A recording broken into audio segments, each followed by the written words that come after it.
Yang kedua, selalu menyesali yang udah terjadi. Oh ini capek sih, ini asli. Gagal move on asli. Kok, ya bu, lihat gerasi bapak yang itu kok. Ya kenapa bu? Keyen ya keyen. Ya keyen kenapa bu? Iya, andai aja 40 tahun yang lalu ibu terima cinta dia kok. Atulah bu, 40 bu. Tapi kan dia suami yang baik. Ya dia suami yang baik bisa jadi karena istrinya bukan ibu. Ya, iya kan, ibu suka dengar nggak? Di balik suami yang hebat ada istri yang luar biasa. Ya istrinya mungkin yang hebat. Dan dulu karena cenah ibu minta yang terbaik, ternyata nggak jadi. Ya udah tuh bu, kalem. Ya tapi nggak usah tapi wisil. Sampai ini ada kisah nyata, ibu-ibu naik ojek online, nyampe begitu berhenti turun langsung, nih ya bintang 1. Hah, ibu saya salah apa? Jemput tepat waktu, nyampe tepat waktu, bawa pelan-pelan, helm 2 ya bu ya. Ibu pakai yang baru, saya pakai yang bau. Ibu kenapa kasih saya bintang 1? Si ibu buka helm. Dulu kamu mutusin saya tahu. Mantan deh, aing mah ya Allah. Move on atulah bu ya. Bu. Udahlah, mantan itu hanya serpihan luka dari masa lalu ibu. Enggak lah ya, sila ya. Masya Allah. Karena nanti kalau enggak yang ketiga GTA, galau tiada akhir. Iya atau dia hidup hari ini tapi mikirin masa depan takut, mikirin masa lalu stres, kan jadi madesu ya. Aing mamu. Dolar mau naik ke luar negeri aja padahal nggak pernah. Udah wah kalem, bismillah ya. Yuk amanah, bismillah yuk. Dan apa yang dipikir sampai orang nggak berani nggak amanah teh, misalkan auzubillah ya, ada yang korupsi, ada yang apa, punten ya, ngerasa dengan kayak gitu rezekinya lebih banyak. Enggak, asli sama aja. Ini kita lurusin ya. Kalau ada yang berpikiran kok rezeki yang halal tuh cuma segitu kok, habis buat sebulan, buat token, buat uang dapur, buat uang sekolah anak, habis kok ya. Tapi kalau yang haram kok wow gitu ya. Yuk kita lurusin ya. Mau halal mau haram, kalau kata Allah rezeki bapak bulan ini 1 miliar pak, tetap 1 miliar. Masa iya? Iya. Landasannya dari kisahnya Ali bin Abi Thalib radhiyallahu anhu. Pernah suatu ketika beliau minta seorang pemuda untuk dibersihin, mandiin kudanya, ya. Lalu ditinggal sholat sebentar. Beres sholat, kudanya mah ada, tapi pemudanya kabur, hilang. Dan gak cuma pemudanya, pelananya, dudukan kudanya ikut dicolong, hilang. Maka ya sudah, Sayyidina Ali akhirnya pergi ke toko kuda buat beli pelana baru. Keliling beberapa toko, berhenti ketika ngelihat, wah ini kayaknya pelana saya. Kenal kan beliau? Ditanya ke yang punya toko. Kalau bahasa kitanya, Pak, bapak dapat dari mana? Iya teh. Ya nggak pakai Sunda juga sih ini mah. Ya beliau kan bukan orang Sunda ya, cuman ini mah biar lebih gampang ya. Pak, ini bapak dapat dari mana? Oh tadi ada pemuda jual. Pak boleh tahu dikasih uang berapa ke pemuda tadi? 1 dirham. Kata Sayyidina Ali dalam hatinya, demi Allah yang jiwaku ada dalam genggamannya, seberes aku sholat aku juga mau ngasih 1 dirham. Sama nggak nominalnya? Sama. Lihat, perhatikan, si pemuda nggak sabar, ditinggal sholat. Ini yang sholat sahabat Nabi, ini lila ya pasti, nggak mungkin sholatnya kuliah kulhu kayak kita. Daripada lama, mendingan saya colong. 1 duitnya lebih cepat, 2 bisa jadi lebih banyak, ya nggak? Colong. Cuman kata Allah rezekinya 1 dirham pak. Dia udah keliling sekian banyak toko, nggak ada yang nawar lebih. Dijawabnya, Dek, mau enggak. Kalau mau 1 dirham nih bawa, kalau enggak sana bawa ke toko lain. Ya udahlah pak, daripada nggak laku siniin. Udah 1 dirham. Tapi dia dapatnya 1 dirham plus dosa. Kalau dia memilih sabar dapatnya 1 dirham plus pahala. Sama nominalnya? Sama nominal. Tapi mana yang lebih cuan? Yang plus dosa atau plus pahala? Plus pahala. Dan ini harus hafal sih. Kata Nabi rezeki manusia itu cuma 3. 1 yang dimakan jadi kotoran. 2 yang dikenakan jadi usang. 3 yang diinfakkan di jalan Allah. Yang dimakan jadi kotoran. Contoh, Ustaz, ini boleh saya makan nggak? Boleh. Boleh ya? Boleh saya bawa pulang nggak? Boleh. Berarti ini punya saya Pak ya? Ternyata di tengah jalan ini tumpah, dimakan kucing atau dimakan semut. Berarti saya cuma disuruh nganterin rezeki ini ke semut, ke hamba Allah yang lain. Yang mana yang udah jadi rezeki saya, yang udah lewat sampai jadi kotoran. Contoh lagi, Bapak di rumah ada kulkas, ada di dalamnya ada migar, minuman segar. Kenapa harus disingkat? Tahu-tahu ponakan datang, diminumin semua sampai habis. Rezeki bapak yang beli kulkas dan migarnya atau rezeki ponakan? Ponakan, mereka yang minum. Kita yang ngaku pan kulkas saya kok, pan saya yang ngisi. Enggak, belum lewat sini belum jadi rezeki kita. Walaupun nanti jadi rezeki yang ketiga sih. Rezeki apa yang diinfakkan di jalan Allah. Kita infakkan jadinya akan ngasih kepada keponakan. Atau yang lain lah. Punya rekening, punya buku tabungan. Ini misterius, ini memang buku ya. Ada bapak-bapak lagi baca teh sedih. Pak, itu novel apa? Enggak kok, buku tabungan saya. Gitu katanya. Nah, yang di sini insya Allah buku tabungannya happy ending semua ya, insya Allah ya. Begitu dilihat, dicek, seneng dengan saldonya, tahu-tahu nerima telepon dari anaknya. Mah, ya deh, ada apa? Adek belajar nyetir nabrak. Astagfirullah, nak, kamu nggak apa-apa? Nggak apa-apa mah, tapi aku harus ganti rugi. Berapa mah? 4 miliar.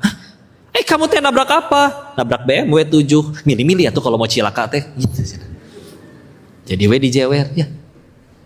Jadi harus bayar buat bengkel. Berarti di itu cuman jadi rezeki bengkel. Kita we ngaku-ngaku. Belum lewat sini. Makanya kalau ada yang suka berkata, kok itu yang korupsi uangnya banyak. Kata siapa sempat kemakan. Pilihannya antara ketangkep duluan sama mati duluan. Mana ada yang lebih nyata lagi ya. Kawan, mohon maaf dulu waktu masih sama-sama di Thailand. Kita sama-sama tadinya satu kantor. Cuman begitu berhenti saya buka website judi sendiri. Kalau dia jadi bandar narkoba. Ya. Iya, orang jalan roda situ. Ya, dekat situ. Ya. Cuman agak unik ini bandar narkoba. Dia rajin menabung. Dia bilang saya nggak pengen selamanya hidup kayak begini. Suatu saat pengen berhenti terus pengen bahagiain mamahnya. Jadi rajin menabung, nggak main perempuan, nggak minum minuman keras. Tahu minuman keras? Es batu, ya betul ya. Nggak main perempuan, nggak minum yang memabukan, tidak main judi. Masalah dia cuma satu, obat doang. Ya karena harus quality control produk kan tiap hari. Ya. Terus rajin nabung lagi. Jadi lu unik ya jenis-jenis bandar narkoba yang budiman gitu kan. Agak aneh memang ya. Suatu ketika dia dicepuin. Berarti dicepuin nggak? Dikhianatin ya. Terus pacarnya kabur sama laki-laki lain. Ya, akhirnya dia ditangkap. Ketangkapnya di perbatasan Thailand sama Kamboja. Masuknya di penjara Kamboja. Namanya ditangkap kan nggak enak ya. Maka akhirnya dia nego sama yang nangkap. Saya nyebutnya oknum ya. Karena pasti masih banyak pihak berwajib yang masih soleh. Ini mah lagi ketemu yang gak soleh aja. Gak apa-apa deh, lagian ini polisi Kamboja, jadi gak apa-apa ya. Ya. Nego. Kalau pengen bebasin Pak, berapa Pak? Nominal yang diminta sama yang nangkep itu tepat senilai tabungan beliau 5 tahun jadi bandar narkoba. Bebas sih bebas bos, ngahuleng eta asli. Atau selama ini saya nabung buat apa? Lewat doang. Saya kira itu rezeki saya. Ini orang irit tuh asli Pak. Untuk ukuran yang sekaya dia dan kayaknya cepet gitu. Tapi irit, sendal nggak bolong nggak ganti, handphone nggak pecah nggak ke BTM nggak ganti. Ya. Baju udah jelek belel, cuman pindah shift. Tadinya dipakai main, sekarang dipakai tidur. Segitu iritnya. Cuman ya udah, bukan. Ya kan kalau berkata, saya juga mau korupsi, dapat berapa T, ditangkap cuman sebentar, denda cuman 1 miliar, bla bla bla. Ya, Berpikirnya memang apa? Wow, nanti belum masa potongan hukuman, nanti beres hukuman masih ada sisa tabungan, bisa buat uang pangkal sekolah anak, bisa buat istri jalan-jalan, bisa buat jajanin selingkuhan. Naon? Pertanyaannya satu, kata siapa emang masih ada umur sampai nanti bebas? Kalau nggak ngizinin kemakan, nggak kemakan. Terus, weh. Bisa beli makanan 1000 porsi, bisa bikin restoran 1000 restoran. Masalahnya perut cuma muat 2 porsi, terus kumaha? Bisa beli villa 1000, pertanyaannya bisa pindah villa tiap hari gitu. Kalau mau jujur kadang yang paling nikmatin villa yang di puncak itu siapa sih? Si Mamang sama si Bibi berenang tiap hari seger, Masya Allah. Coba indah itu asli, tiap sore lari-larian di taman. Mamang, Bibi, ih indah ya Allah. Sayang nanti malam kita mau tidur di lantai berapa? Ih indah.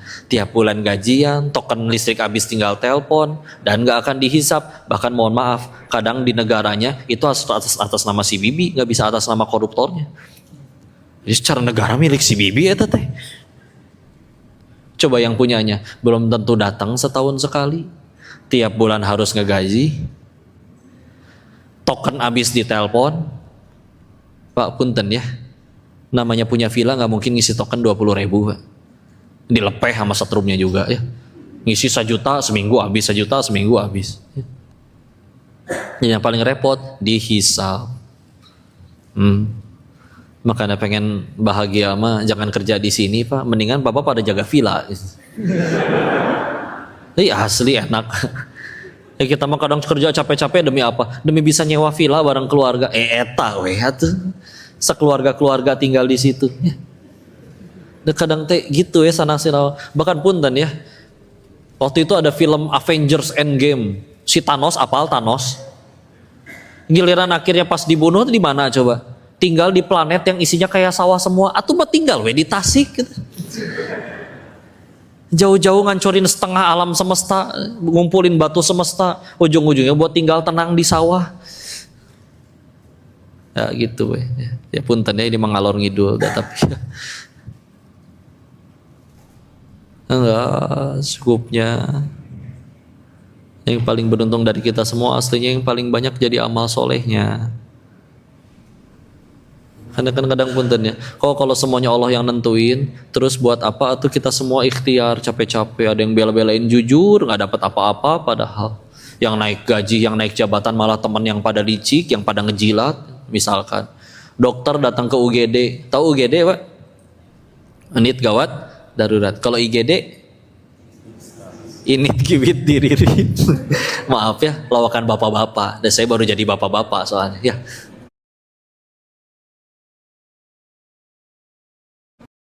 Ya.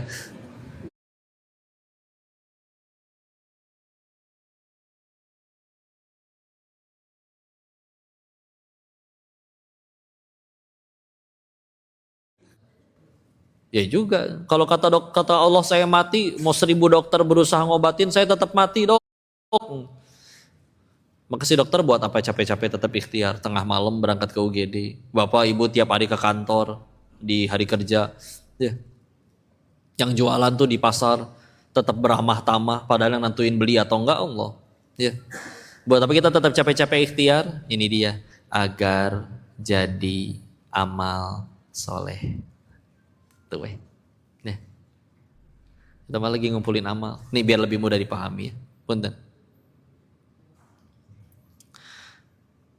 Anggaplah ada orang yang seumur hidup seluruh kepengennya selalu terkabul. Ya. Ada seumur hidup seluruh kepengennya selalu terkabul. Tapi tiap kali tapi semua kepengen terkabul, tapi tidak ada satupun ucapan, tindakan, perbuatan yang jadi pahala, yang jadi amal soleh.